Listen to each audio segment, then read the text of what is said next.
Another area, I mean, the area of coaching is, of any sport, is vast and enormous. Now, there's so many scenarios and situations that players can get themselves in on the field.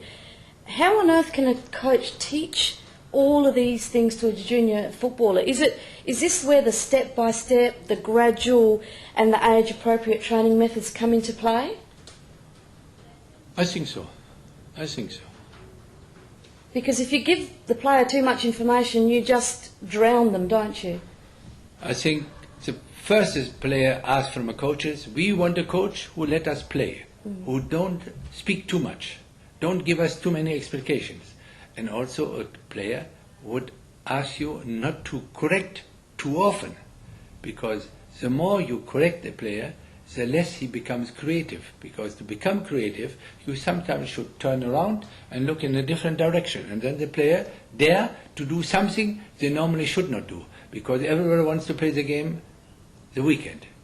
And when you always look to what they are doing, then they feel to be too much controlled. And that is also, too much is very often too few. So what do you say to the coaches that stand on the sidelines and consistently bark out instructions the whole entire game? I've seen it so many times. They allow the children not to fulfill their task on the field, because to fulfill the task on the field, you have to concentrate on the task and not on the comments given from the father or given from the coach. So the more the fathers, the more the coaches interfere in the game and shout to the players, the less good the player is able to perform on the field, because he has to concentrate as much to the father and the coach as to the game situation. And that is almost impossible. That is limiting his play performance. I hope some of those coaches that are doing that are able to hear what you're saying here, because it is very interesting. Now, another interesting thing that I like to hear what you say is that you speak about football. When you do speak about football, you refer to recipes. And I often say the same thing, that if you've got all the right ingredients and a great recipe, you end up with a fantastic end product. In your opinion, what are the basic ingredients and what is the best recipe for youth football? Very easy. It's a game. The game, playing a game for the kids is a necessity. It is a necessity like sleeping and like eating, because to have a better physical and mental health, you need urgently to play. And a human being needs a play to learn and to progress in his life. And we are all a product of the playing we have done on ourselves in the first years of our life. And kids which are now 8 or 9 years and who want to play the game, we can't stop them to play their own game, because the best football we have seen so far is the street football, played on the game on the street with 3 or 4 players only, because when more than 4 players are getting involved, what the kids are saying. When the 5th player is coming, he said, no, you can't play over here, move around to another field, just make some other teams, because the player who said it, he has danger, or he feels a certain danger that he will not touch the ball so often, and he would be not allowed to score sufficient goals. So within the kids, they make a limitation of players, and I do the same.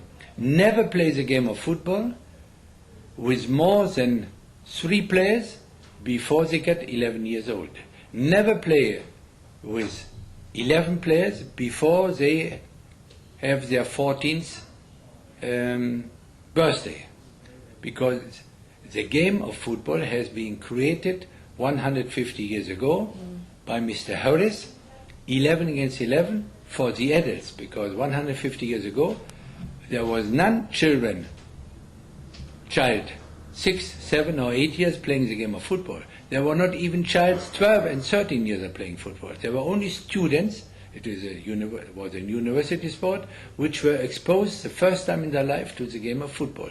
And for them, the 11-a-side game was the best suited game. But with the years, with the decades passing by, we have reduced the starting age of football from 16 to 15, from 15 to 10, from 10 to 5. And now 72% of all the kids in the United States starting the game of football with 6 years, they are getting away from the game of football with 16 and a half years. Do you want that? That most of your players, 72% of your players, you introduce to the game of football. In Australia, they will give it up in their most important phase of evolution, immediately after puberty. Do you want them to take drugs and to steal cars? Or you want to sell them the most healthiest drugs which we have in the world of young boys and girls? That is a football. Please approach them in the correct way to the complexity and difficulty of the game of football through competitions which are like the shoes of the children, which fit them perfectly, which allow them to produce their potential, make use of their potential, and don't limit them at all. Because this way we will create in Australia a lot of artists, a new generation of football players which are not obeying to the constant comments and critics of the coaches whilst they're training. Now, I want to ask you, I don't know whether there is an answer to this question, that at what age do you think that a player should know all the fundamentals of footballs, that is, your tactics, your formations, your skills, your thinking, your teammanship? Is there a magical age, like a lot of people say 14 years of age, they should know it all by then? Or is it really up to the individual player? Oh, it is individually different, but as you said, with 14 years, the football player should be ready. Ready, and you should polish these players in certain physical aspects, and then, of course, polish him in some technical and tactical aspects. But a football player should be ready to play the game when he starts to play the first time the 11-a-side game. Because when he would play mini football, 3 against 3 on 4 goals, when he would play 7-a-side football and 8-a-side football, he will grow step by step into the complexity and difficulty of the game. And I don't like what I just heard by the football coach of the South Australian Institute of Sport, that most of the kids, they are exposed already too early to the 11-a-side game.